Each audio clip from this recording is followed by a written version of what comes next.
Sombres, menaçantes et inconnues, les jungles, prairies et rizières du Vietnam se transforment en champs de bataille au cours de la guerre longue et brutale que mènent les États-Unis en Asie du Sud-Est. Les fantassins américains affrontent ces difficultés de terrain bien davantage que n'importe quelle autre force présente au Vietnam. La jungle était simplement extrêmement dense. Quand il faisait nuit, la visibilité était pratiquement nulle. Il faut savoir où on se trouve. Et nous, très souvent, j'étais un bon navigateur, je pouvais naviguer comme il fallait. Mais il y avait des fois où nous avons dû tirer une cartouche de fumigène afin de nous assurer de notre position. Si vous traversiez ce qui est sans doute une jungle au feuillage double, il y fait sombre et la plupart du temps, il faut vous frayer un chemin. Un seul homme pouvait s'y mettre en coupant à la machette un chemin suffisant pour que tout le monde puisse passer, mais en file indienne. On ne pouvait faire ça que pour 15 à 20 minutes. Les fantassins vivent sur le terrain pendant de longues périodes au cours desquelles ils découvrent que l'ennemi n'est pas le seul tueur qui les attend dans la végétation verte et luxuriante.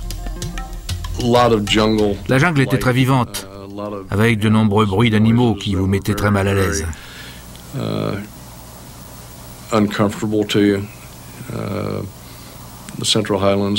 Il y avait des tigres dans les hautes terres du centre.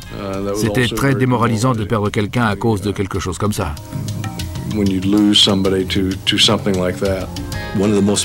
L'un des serpents les plus venimeux du monde est la vipère des bambous. C'est un long serpent vert qui peut mesurer jusqu'à près d'1,80 m. Ce type nous disait, si vous vous faites mordre par une vipère de bambou, il vaut mieux vous coucher tout de suite. De cette manière, vous ne tomberez pas en mourant. En plus du terrain difficile et de la dangereuse faune, les fantassins doivent affronter un climat rigoureux. Quand il pleuvait, ça devenait vraiment très glissant.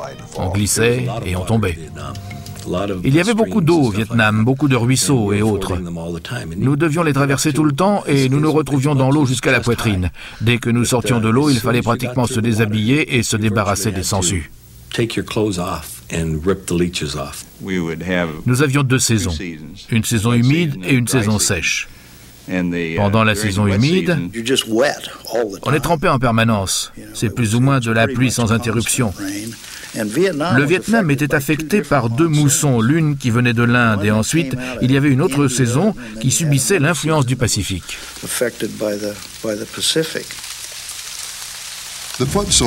Les soldats d'infanterie occupent une place centrale dans l'effort de guerre américain au Vietnam. La lutte pour le territoire devient la guerre des fantassins.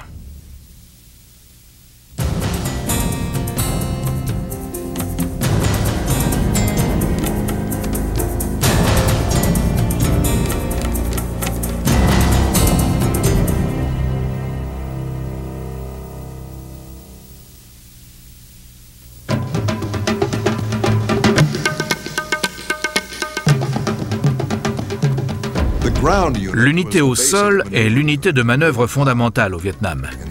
Au cours des jours et semaines passées dans les champs de bataille, l'unité au sol représente tout l'univers du fantassin. L'un de mes regrets est de ne pas avoir conservé leur véritable nom. J'avais un journal, mais tout le monde avait eu un surnom et c'est ce que j'écrivais. Je regrette de n'avoir pas écrit leur vrai nom davantage.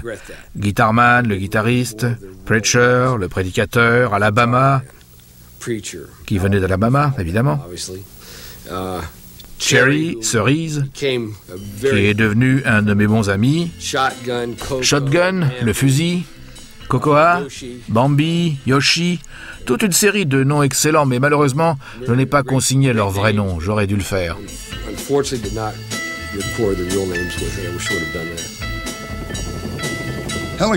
Les hélicoptères offrent à l'infanterie une étendue de déplacement très importante et des ravitaillements presque ininterrompus.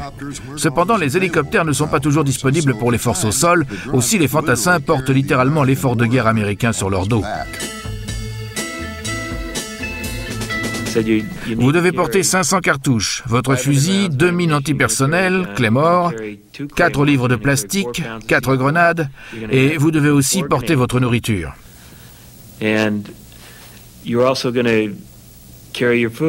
Ou alors, vous n'avez pas à prendre votre nourriture, on s'en fiche. Vous n'avez pas besoin d'emporter d'eau non plus, mais la plupart des soldats prennent 3 ou 4 litres d'eau avec eux parce qu'il n'y a pas beaucoup de ravitaillement en eau potable. Alors en fin de compte, une fois qu'on a empaqueté tout ça, on finit avec 45 à 55 kilos sur le dos en plus du fusil.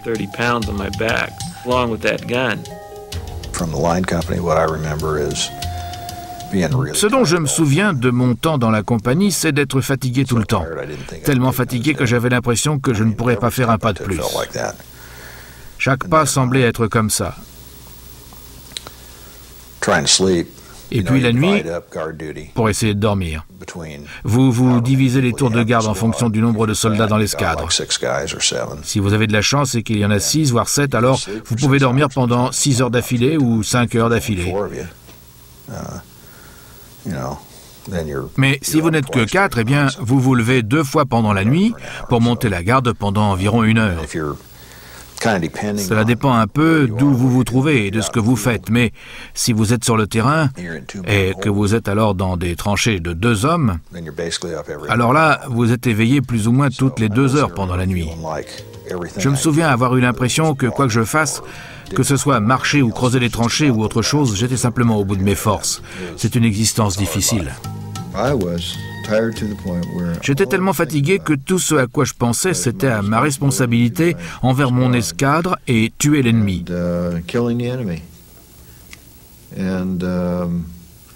En plus, j'étais en colère tout le temps. Ce n'était pas le genre de colère où je me mettais tout à coup en colère. J'étais grognon tout le temps. Je ne le savais même pas. Je ne me rendais même pas compte de l'impression que je donnais. Il s'agissait juste d'un sentiment intense d'amertume, comme si je ne pouvais pas attendre de me battre à nouveau et de me venger. Je pense que la colère vous permet de fonctionner. Plutôt que d'exhiber de la peur, vous montrez de la colère. Et vous avez tendance à vous battre quand on vous attaque. La routine au quotidien était vraiment très similaire pour les 2 compagnies d'infanterie. Vous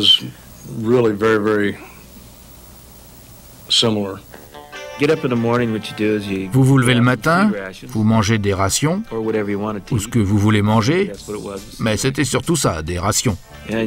Donc vous mangez quelque chose, puis vous restez là pendant un moment à attendre ce que nous attendions. On nous donnait des ordres, ensuite on se levait, on se déplaçait ici et là. Parfois nous bougions de 3 mètres, parfois c'était de quelques kilomètres. Il y avait beaucoup d'ennuis, beaucoup de patrouilles en portant le sac à dos, peut-être la radio, ou le fusil, la mitrailleuse.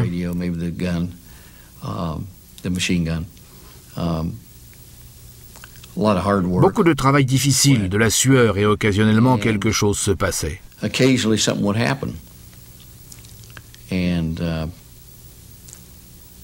Et alors là, c'était un choc. Avec tout cet ennui pendant un moment, on se laisse aller à sentir un sentiment trompeur de sécurité.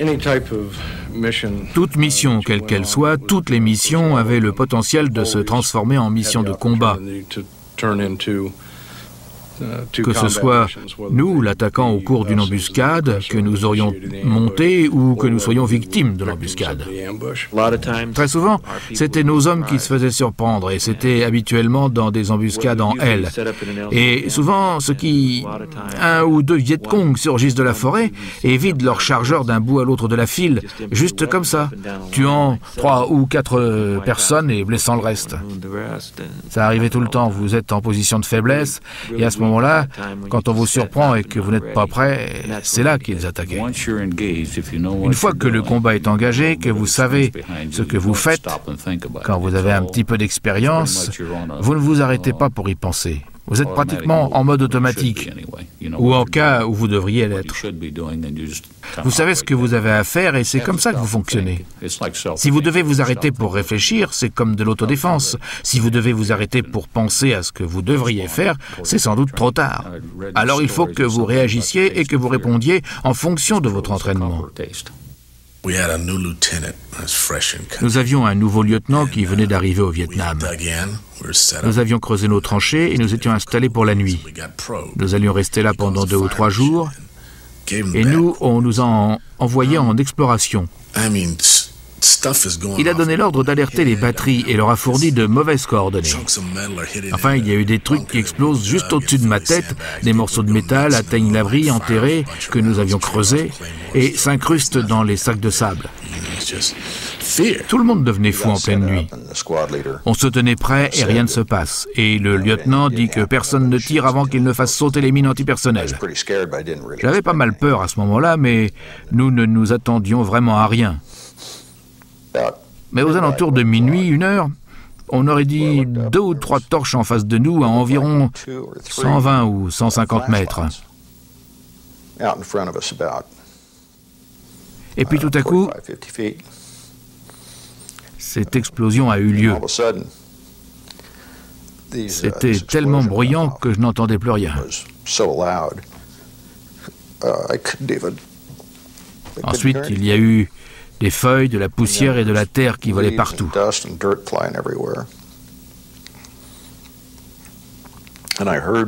Après ça, j'ai entendu les mitrailleuses M60 entrer en action. Alors, j'ai déchargé tout mon magasin. Et ensuite, un des types à côté de moi, j'ai vidé tout un chargeur et réussi à me recharger. Je n'arrivais pas à voir ni à entendre quoi que ce soit. Quand vous entrez réellement en contact, ce que nous appelions le contact, c'était le chaos le plus complet. Le bruit est assourdissant. Vous avez le bruit non seulement de vos propres armes, mais également le bruit des armements de l'ennemi. Il vous faut travailler très étroitement avec votre équipe. Vous devez tous vous connaître extrêmement bien et vous devez pouvoir anticiper les actions de chaque personne à vos côtés. Vous ne pouvez pas réfléchir, vous devez accomplir votre tâche. Je ne dis pas que vous n'avez pas peur quand ça se passe, mais vous devez vous entraîner à penser que vous aurez le temps d'avoir peur plus tard. L'infanterie n'agit pas seule en combat au Vietnam. Où qu'elle aille, elle peut compter sur des renforts quasiment immédiats.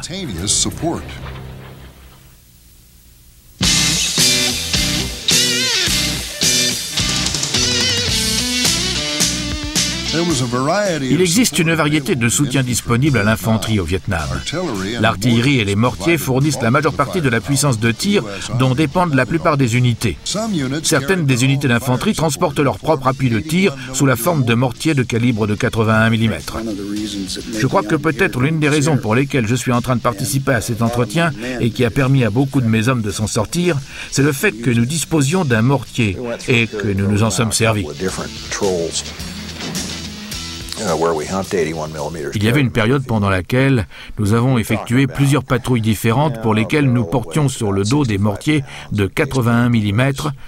Nous les prenions avec nous sur le terrain. Ça veut dire un tonneau qui pèse environ 28 kg, une base, une plaque de base et 2 morceaux qui font 13,5 kg, un bipied qui pèse environ 28 kg, plus le viseur et les pieds de visée qui ne sont pas si lourds mais qui sont très encombrants en fait. Il y en a 4, et ils sont tous en 2 morceaux.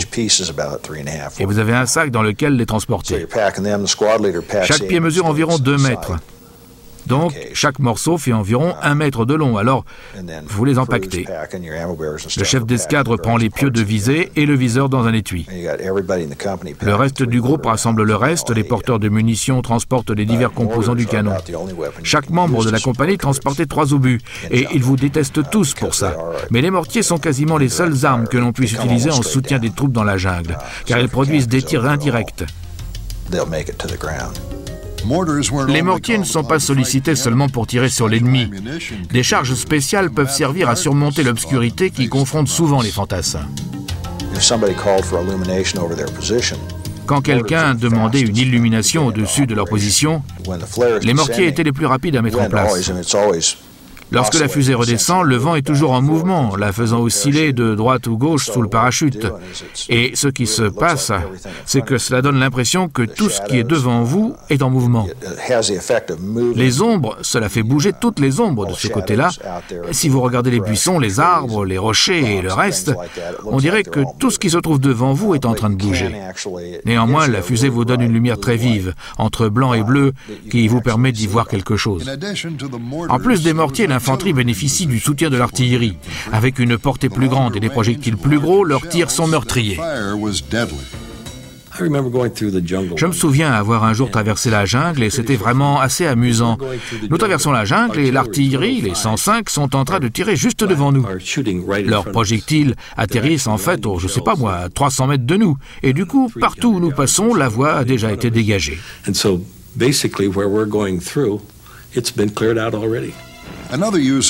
Quand j'étais là-bas, tous les soirs, nous procédions à des tirs au hasard, suivant la stratégie de harcèlement et interdiction.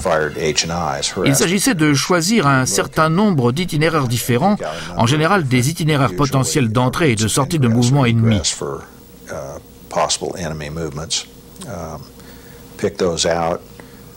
Vous les repérez, vous les marquez sur un quadrillage, vous transmettez ces données au centre de conduite de tir et ensuite, on y va. The H&Is, we would be given maybe 8. On nous donnait peut-être 8, 9 missions de tir différentes. On nous donnait cette information en général avant la nuit et il nous revenait d'effectuer les premiers tirs à n'importe quel moment au cours de la première heure d'obscurité, soit entre 19 et 20 heures. Nous devions tirer 5 fois sur ces coordonnées du quadrillage. C'était à nous de choisir et le choix du moment ne rimait à rien. Il fallait juste que ce soit pendant cette heure-là. Et la même chose pendant l'heure suivante avec les coordonnées suivantes, et ça continuait ainsi toute la nuit. Et je me souviens que nous faisions cela toutes les nuits. Les Américains se servent des tirs d'interdiction pour déterminer les positions ennemies probables ou encore leur voie d'approche des positions américaines, et toutes les unités américaines au Vietnam y procèdent presque toutes les nuits.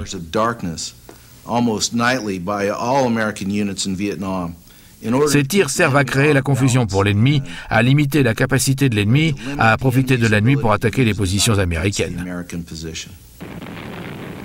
Ce système complexe de contrôle des tirs ne fonctionne pas toujours parfaitement.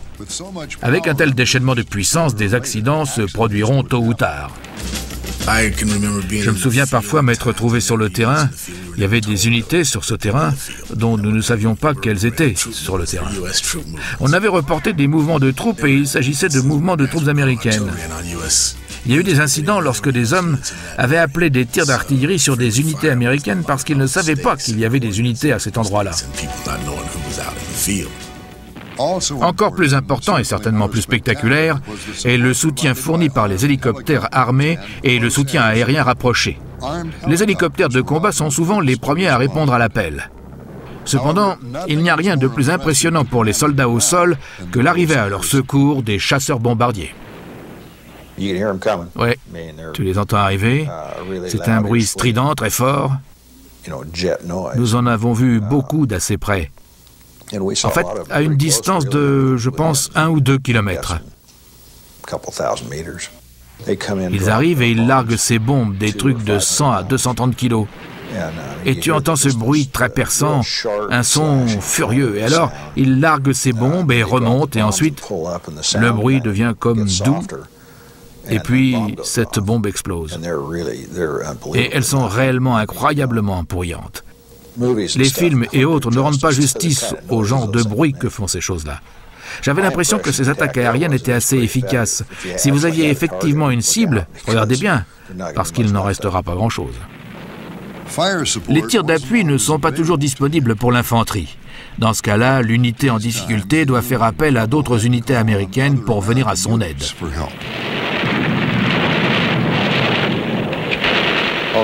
Tout à coup, on se faisait tirer dessus de tous les côtés et on n'avait aucun soutien significatif. Il y avait une autre formation, là, une formation américaine dans les parages, et ils sont venus avec des chars, et ils nous ont vraiment sauvé la mise.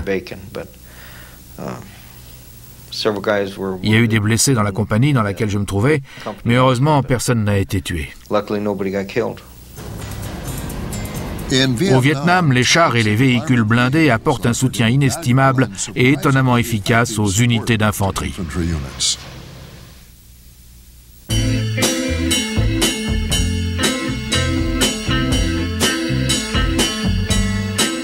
Lorsque les premières unités américaines arrivent au Vietnam, une utilisation efficiente de chars et d'autres véhicules blindés paraît peu probable.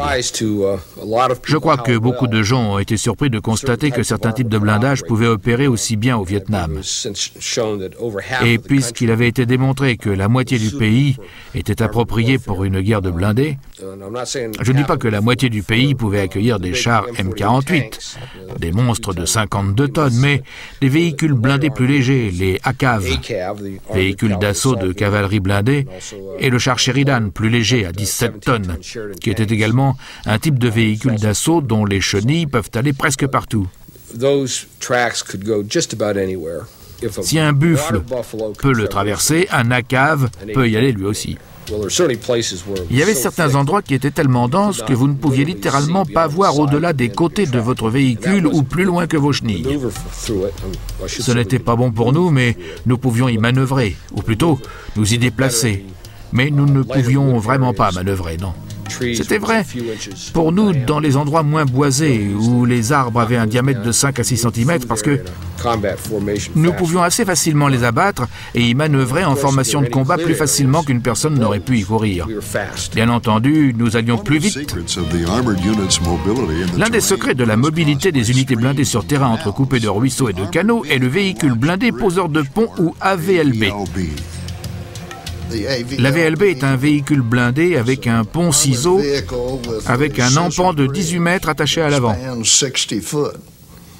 Vous pouvez vous arrêter devant un petit ruisseau, le descendre et il atteindra l'autre côté et vous pouvez faire rouler les chars dessus.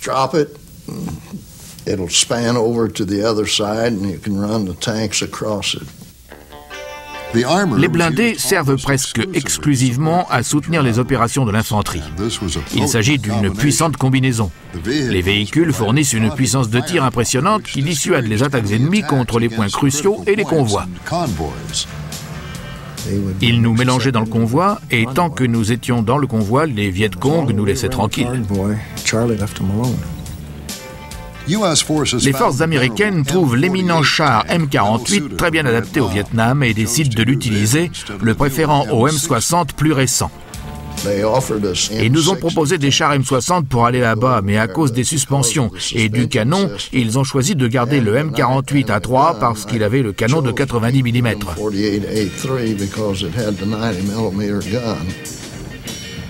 Finalement, le Sheridan remplace le M48 dans les troupes de cavalerie pour sa vitesse, qui lui permet d'aller aussi vite que les transports de troupes et pour sa capacité à traverser une plus grande étendue de terrain.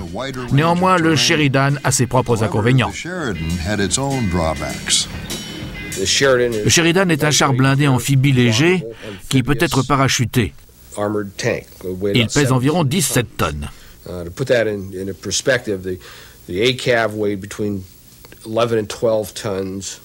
Pour comparer, la cave pèse environ 11 à 12 tonnes.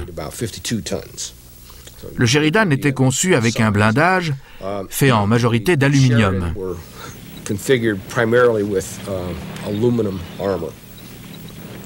La tourelle est bien sûr en acier. La tourelle unique avait cette forme-là. Alors les roquettes anti-chars pouvaient être déviées très facilement, comme ceci quand elles l'atteignaient, parce que le blindage n'était pas épais. Le Sheridan était un véhicule formidable. Pendant mon tour, je n'en ai jamais eu deux opérationnels en même temps. Ce char avait cet énorme canon principal trapu de 112 mm qui était conçu pour tirer le missile Shillelagh dans les champs de bataille d'Europe dans une éventuelle Troisième Guerre mondiale, ou bien dans le désert. Il n'a jamais été conçu pour la jungle et il avait plein de problèmes électriques, de court-circuit et de choses comme ça. L'un de nos plus pénibles cauchemars avec le Sheridan était d'obtenir le voyant indiquant qu'il était prêt à tirer. Nous ne pouvions pas simplement actionner le percuteur pour le faire tirer. Nous devions allumer un interrupteur et attendre d'avoir le voyant vert allumé avant de pouvoir faire exploser la charge électriquement, contrairement au M48 qui pouvait être plein de boue et tirer encore malgré tout. Les unités blindées de cavalerie sont idéales pour combattre au Vietnam. De par la combinaison de la puissance de frappe du char et la fiabilité du transport de troupes blindées M113, avec les unités blindées de commandement et d'artillerie qui s'y rattachent, les régiments blindés de cavalerie s'avèrent être une force capable de s'adapter et d'être réactifs dans la guerre. Le M113 est bientôt équipé de blindages et de boucliers pour protéger le chef de char avec la mitrailleuse de calibre 50, ainsi que les deux autres mitrailleuses latérales M60 de calibre 30. Ce nouveau produit se fait connaître sous le nom de véhicule blindé de cavalerie. L'infanterie qui se déplace dans ces véhicules peut traverser la brousse tout en étant presque complètement à l'abri des tirs d'armes légères et en étant capable de dispenser des tirs nourris de neutralisation.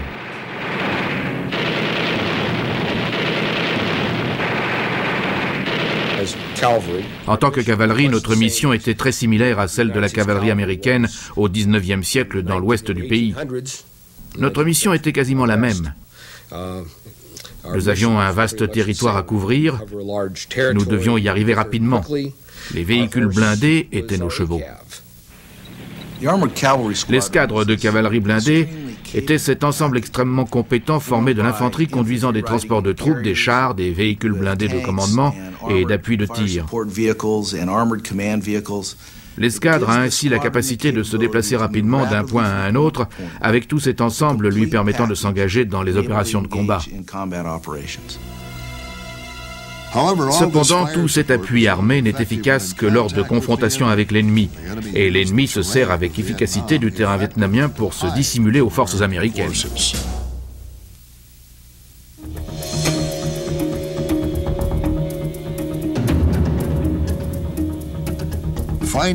La tâche de repérer l'ennemi revient aux patrouilles de reconnaissance à longue portée, LRRP, qui sont insérées en secret par des hélicoptères derrière les lignes ennemies où la discrétion, la dissimulation et la prudence sont leurs alliés dans le jeu mortel du chat et de la souris.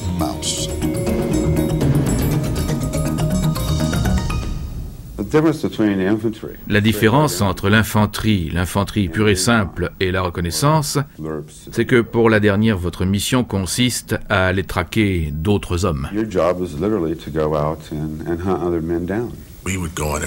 Nous allions voir qui était là, ce qu'ils faisaient, quel genre d'armes ils avaient, de quelle armée il s'agissait et de combien d'hommes se composait l'unité. On jugeait de leurs conditions mentales, on voyait s'ils partaient, ce qu'ils ne faisaient jamais, et laissaient leurs équipements derrière eux. Des abris enterrés, des traces de pas, des odeurs, des sons, le calme. Quand vous êtes au milieu de la jungle et que tout à coup le silence est total,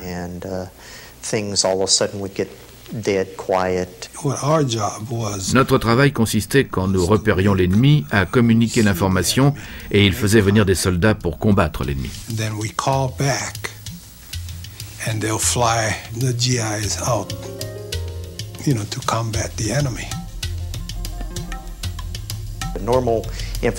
Une compagnie régulière d'infanterie sur la zone d'atterrissage se préparait. Des hélicoptères de combat Cobra, peut-être de l'artillerie. En gros, nous allions nous trouver sous les feux de l'ennemi. Le jour précédent, le chef de notre groupe, et peut-être un second, effectuait un vol de reconnaissance de notre zone d'opération, et il choisissait un endroit où nous allions être embarqués, et ensuite un endroit où nous serions déposés. Ensuite, on nous donnait des instructions sur ce que nous allions faire. S'il s'agissait de pistage, de monter une embuscade ou d'une surveillance de détecteurs. Et ensuite, nous montions dans les hélicoptères. Il y avait quelques hélicoptères que l'on pourrait qualifier de fantômes qui décollaient. Nous simulions des insertions au début, ils tournaient autour de quelques sites en dehors de notre zone d'opération et effectuaient de fausses insertions. Et ensuite, nous avions le feu vert et nous y allions pour de bon. À ce moment-là, nous décidions si nous allions tous y aller d'un seul côté ou si nous allions nous diviser et en mettre 3 d'un côté et 3 de l'autre, en fonction de l'endroit où on nous déposerait et de la situation. Nous allions là-bas, nous nous tenions debout sur les glissières et l'hélicoptère se posait, nous débarquait et redécollait. Ensuite, nous allions à 100 ou 200 mètres de l'endroit où nous avions débarqué, de la zone d'atterrissage. Nous avions des équipes de 6 hommes, donc il y avait un éclaireur, une radio, quelqu'un qui s'occupait des arrières et normalement un chef d'équipe. Et habituellement un second qui serait quelque part dans cette formation.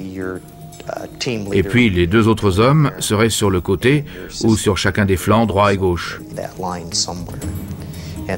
Il fallait juste bouger très lentement. Vous écartez les branches du chemin très lentement.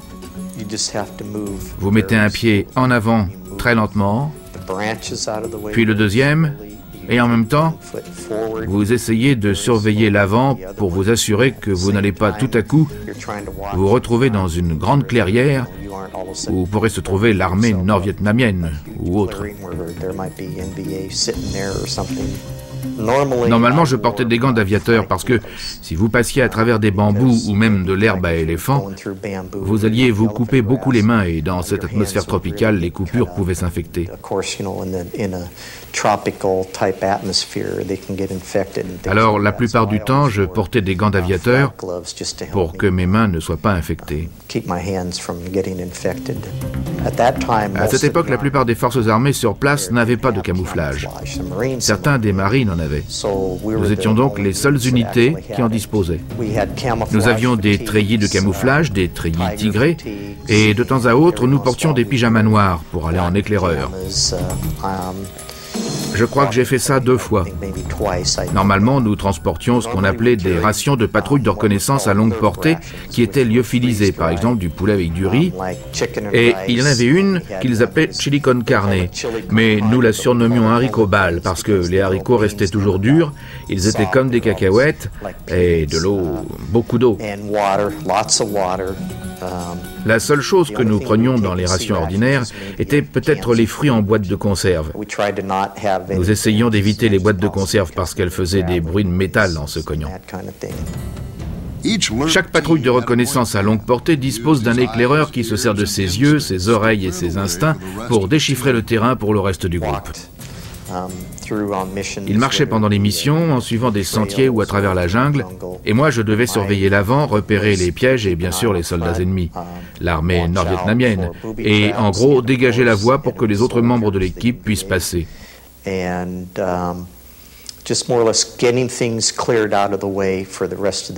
Que ce soit dans l'herbe à éléphant ou un feuillage extrêmement dense, il fallait que je me déplace en faisant le moins de bruit possible.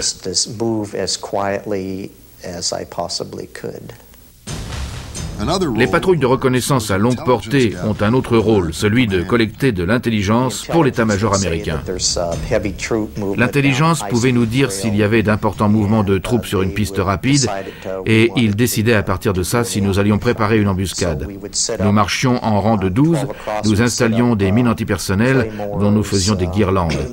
Nous avions une mitrailleuse M60 et chacun avait un rayon qui lui était assigné, une zone dans laquelle ils étaient censés tirer. Area of scope or area that they were supposed to fire into and Normalement, le chef d'équipe était la personne qui, une fois que nous avions fait sauter les mines, donc l'embuscade, que l'embuscade avait eu lieu, nous avions une personne à chaque extrémité qui prenait un côté de la piste pour la surveillance.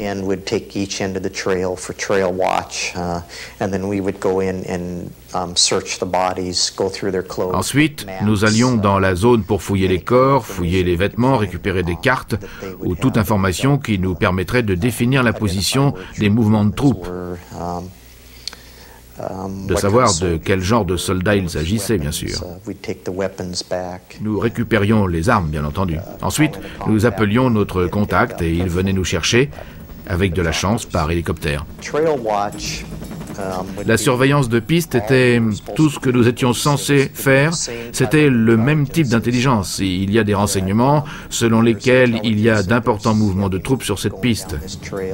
Notre travail consistait à y aller, surveiller la piste et essentiellement rassembler des renseignements. De qui s'agit-il? Armée du Nord vietnamien, Viet Cong? Quels uniformes portaient-ils? Quel type d'armes avaient-ils? Leur âge, s'ils avaient l'air nouveaux ou s'ils avaient l'air d'avoir déjà combattu, dans quelle direction ils allaient, ce genre de choses.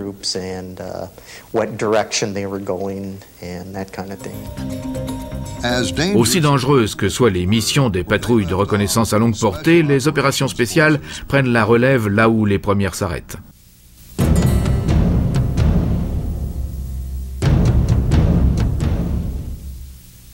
Au Vietnam, les forces américaines utilisaient non seulement des groupes d'opérations spéciales ou commandos, mais également des forces spéciales.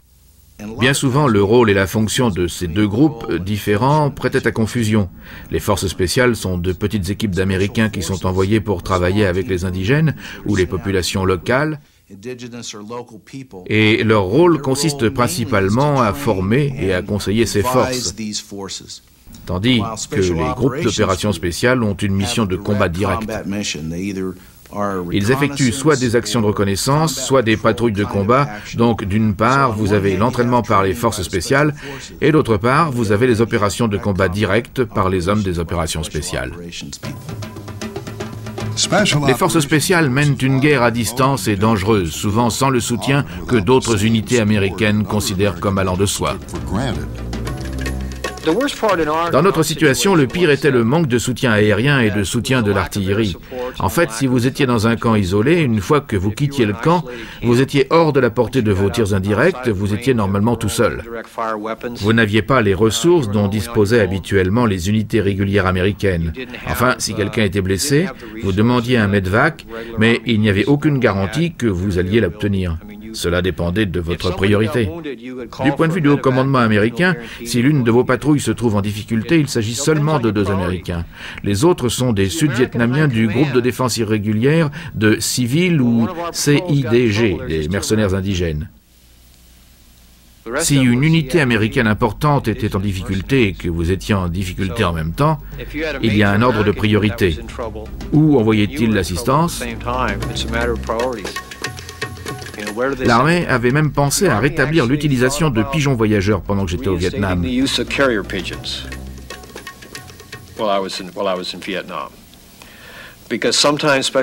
Parfois, les détachements A des forces spéciales pouvaient se trouver isolés, ou bien leur patrouille était hors de la portée des radios, vous ne pouviez parler à personne. Alors on nous a donné des pigeons voyageurs que nous devions essayer de dresser et d'utiliser. Cela n'a pas marché, les montagnards les ont mangés. Bien que cela ait été nié à l'époque, les groupes d'opérations spéciales au Vietnam mènent une gamme d'opérations transfrontalières avec le Laos, le Cambodge et le Vietnam du Nord. Nous ne voulions pas que quiconque sache que nous étions au Laos ou que nous étions au Cambodge à l'époque. Il s'agissait à l'époque d'opérations confidentielles.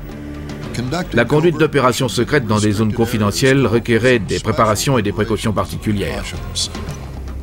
Les groupes d'opérations spéciales avaient une opération très efficiente en termes de ce qu'ils étaient autorisés à faire. Chaque section était compartimentée de manière à ce qu'aucun membre d'une autre section ne sache ce que la première section était en train de faire. Il y avait peut-être des rumeurs, mais c'était trop compartimenté à certains égards. Les équipes portaient des uniformes aseptisés.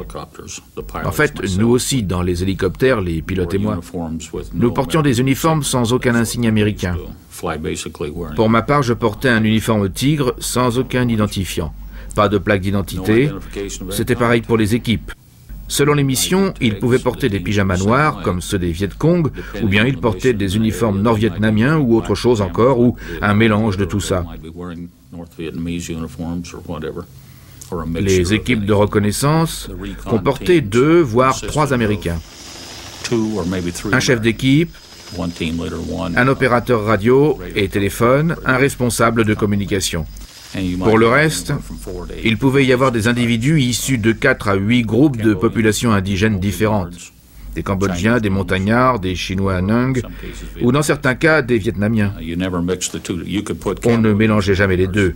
Vous pouviez mettre des Cambodgiens et des montagnards ensemble, ils travaillaient bien ensemble, et les Nung et les Vietnamiens, mais vous ne pouviez mettre ensemble les Cambodgiens et les Vietnamiens. Alors nous formions des équipes, soit avec les uns, soit avec les autres.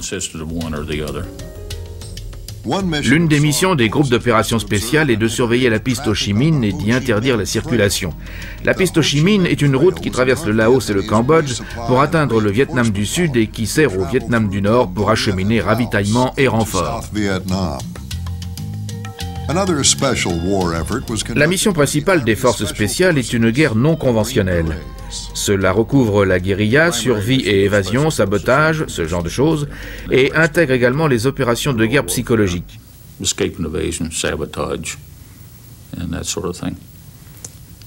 Mais notre mission fondamentale était de vous introduire derrière les lignes ennemies et de monter, de former et d'employer une armée de guérilla. L'équipe de base des forces spéciales avec 12 hommes devait être capable, et est capable sur le papier, de lever une armée de 1500 hommes. C'est ce qu'ils appellent dans l'armée un fantastique levier de force. Pour communiquer avec les Vietnamiens et les montagnards sont comme les Indiens d'Amérique, ils se divisent en plusieurs tribus. Bien qu'ils partagent la même langue de base, il existe plusieurs dialectes différents. Nous communiquions principalement par le biais d'interprètes. Nous avions 1 ou 2 interprètes que nous employions et c'étaient des indigènes. Le premier que nous avons eu était un Laotien. Je n'ai aucune idée du nombre de langues qu'il parlait. Il parlait un très bel anglais, il parlait vietnamien, français et plusieurs dialectes montagnards.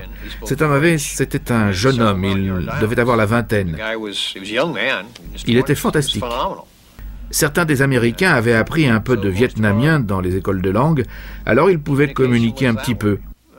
Quelques Américains parlaient français, et de nombreux officiers vietnamiens connaissaient un peu de français parce que le Vietnam avait été une colonie française et on le leur avait enseigné.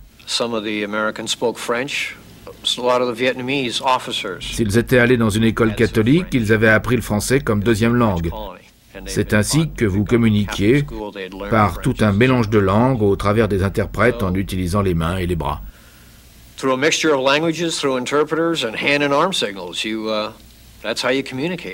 Quand vous sortez en patrouille, vous sortez avec une centaine de montagnards, la taille d'une compagnie. Nous prenions des sentiers, on traversait des forêts. Vous avez peut-être entendu des vétérans ou d'autres personnes vous dire que vous ne deviez jamais marcher sur les sentiers parce que vous alliez tomber dans une embuscade ou dans un piège. Vous ne pouvez pas déplacer une centaine de soldats à travers la forêt sans faire de bruit, sans passer par les sentiers. Notre tâche était d'aller trouver l'ennemi, alors si nous faisions un peu plus de bruit que nous n'aurions dû, eh bien c'était comme ça et pas autrement. Je dois dire que quand on a affaire aux montagnards, du moins dans ma situation, pendant tout le temps que nous étions là-bas, nous n'avons eu qu'une patrouille qui soit tombée dans une embuscade. Normalement, les montagnards ne tombent pas dans des embuscades parce qu'avec eux, c'est comme si nous sortions avec un éclaireur Apache. Ils connaissent les méchants, ils peuvent sentir les Nord-Vietnamiens avant que vous ne tombiez sur eux. Les forces spéciales ont également une mission humanitaire.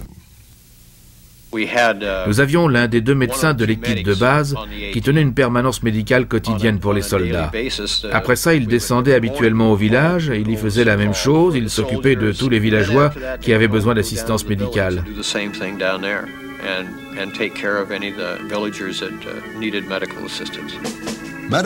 Si l'assistance médicale est importante pour les forces spéciales, elle est réellement vitale pour les forces régulières au Vietnam.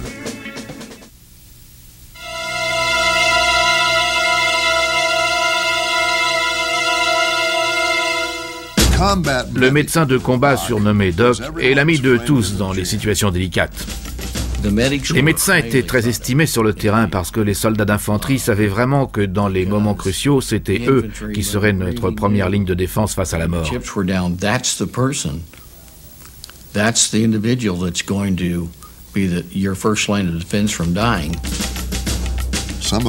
Certains de ces hommes contestent la guerre, mais servent en leur capacité médicale en tant qu'objecteurs de conscience. Quand j'ai été appelé, j'ai fini comme médecin. Donc c'était un choix en quelque sorte, parce que j'y suis allé en tant qu'objecteur de conscience. Le seul poste qui était disponible à ce moment-là, et c'est sans doute le cas encore maintenant, c'était en tant qu'adjoint médical. Mon attitude était toujours d'essayer d'aider les gens. Alors j'ai d'horribles souvenirs de choses qui se sont passées, mais pour ce qui est de toute la partie négative, après ça, j'ai jamais vraiment ressenti que je faisais partie de... Mon but là-bas était de sauver des gens, pas de les faire sauter.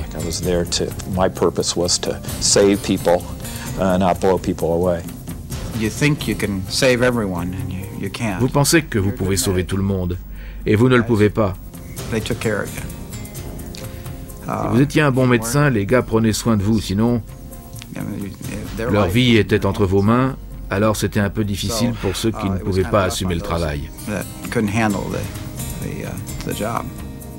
Les Nord-Vietnamiens ou les membres de guérilla locales dans la région connaissaient la valeur d'un officier, d'un médecin, d'un opérateur radio, et ils ne respectaient pas la Convention de Genève. Ils ne faisaient pas de faveurs. Au contraire, ils en faisaient des cibles. C'est pourquoi ils avaient des noms de code et essayaient de ressembler à des soldats d'infanterie. Je transportais la plupart de mes pansements dans des sacs à munitions. C'est pour ça que je portais des sacs à munitions comme les autres. Ce qui inquiétait certains des hommes, c'était que je ne portais pas d'armes. It was a matter of concern by some of the men.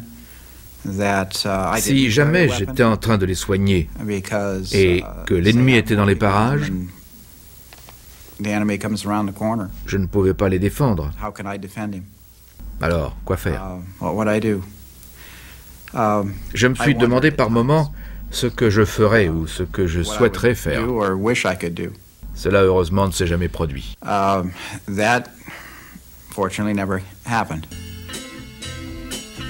Le doc doit se tenir prêt à répondre à toutes les crises.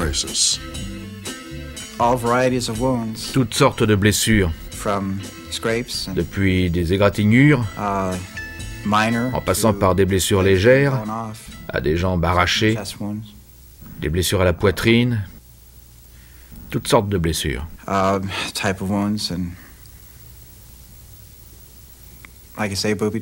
Je dois dire que les pièges étaient pires parce que tout était éparpillé. Le médecin n'est pas seul. Les hommes qui l'entourent feraient tout leur possible pour aider à sauver leurs camarades. J'avais beaucoup d'aide. Pour les autres soldats, il s'agissait aussi de leurs copains. Et ils étaient là à demander « Qu'est-ce que je peux faire ?» Qu'il s'agisse d'une blessure par balle, d'un piège, qu'il s'agisse de les porter, de les transporter jusqu'à l'hélicoptère, j'avais beaucoup d'aide. Quand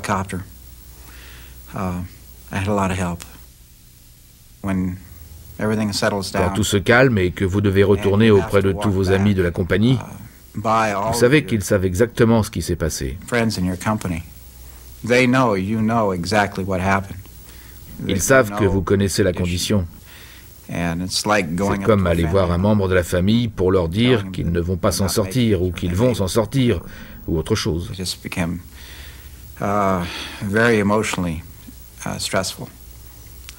C'est très stressant à ce niveau-là. En revanche, ils savaient que vous vous intéressez, que je m'intéressais et que c'était une vraie famille là-bas.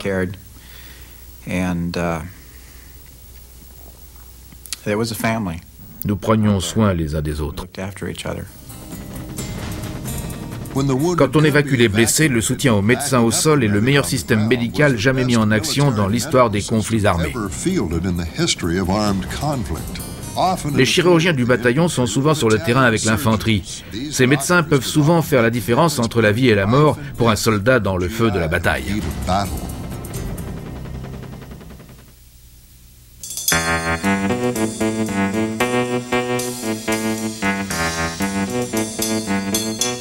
Pour la plupart des soldats au Vietnam, il est un jour plus important que tous les autres. Plus important que votre anniversaire, Noël et le 4 juillet tous ensemble. C'est le jour où l'on devient libérable. Je n'ai jamais entendu personne, aucun de mes soldats se plaindre du président des États-Unis, du Congrès ou de quoi que ce soit d'autre. C'était quand est-ce que je rentre chez moi et quand est le prochain ravitaillement de nourriture. Le meilleur jour d'entre tous, c'était celui de mon départ. Mon meilleur jour, celui où cet avion a décollé. Je me souviens toujours du jour où je suis rentré. La raison pour laquelle je m'en souviens... Je me souviens aussi du jour où le premier homme a marché sur la Lune. Pour la même raison, je suis dans l'avion, au-dessus de l'océan Pacifique. Je crois que dans mon cas, ça devait être le 21 juillet. Le pilote a dit « Hey, le premier homme est en train de marcher sur la Lune. Je vais le mettre sur haut-parleur pour que vous puissiez écouter. » Je vais pour monter dans l'avion et le type regarde mon carnet de vaccination et il me dit « Vous n'avez pas votre vaccin contre la peste ?» Je lui réponds « Pourquoi est-ce que j'aurais besoin de mon vaccin contre la peste ?» Je rentre à la maison. Il a dit « Eh ben, tu dois avoir ton vaccin contre la peste pour monter dans cet avion. » À ce moment-là, vous savez, il est 6h30 du matin et il n'y aura personne sur la base avant 8h. Alors j'ai dit, où est-ce que je peux avoir un vaccin contre la peste à cette heure-ci? Il m'a répondu, l'infirmerie est là-bas.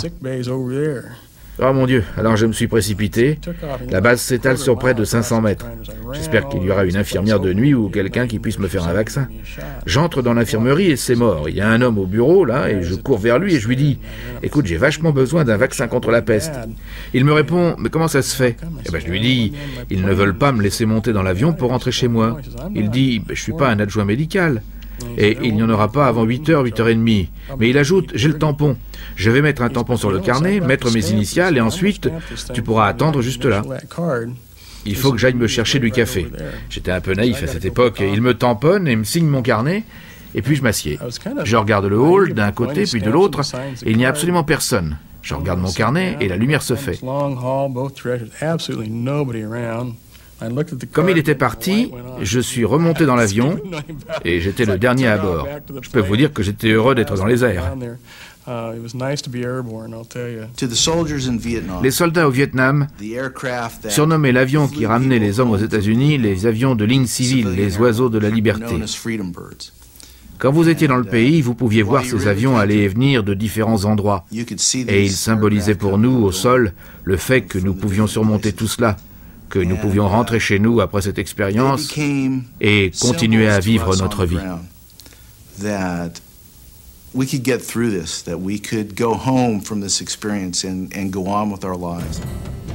Certains avaient des regrets, un sentiment d'inachevé ou de culpabilité de laisser derrière eux une unité qui avait besoin d'eux. C'était quelque chose de très dur à faire, quelque chose d'horriblement dur à faire. Là encore, je vais mentionner le sens de la famille et la camaraderie. Vous aviez l'impression de laisser tomber des gens avec qui vous auriez dû rester. Vous saviez que vous aviez accompli votre tâche et vous saviez que vous aviez rempli vos obligations, mais malgré tout, même sans y penser, vous vous sentiez encore coupable. Vous n'étiez pas humain si vous ne vous sentiez pas coupable de laisser vos camarades derrière vous. Your fellow soldiers behind.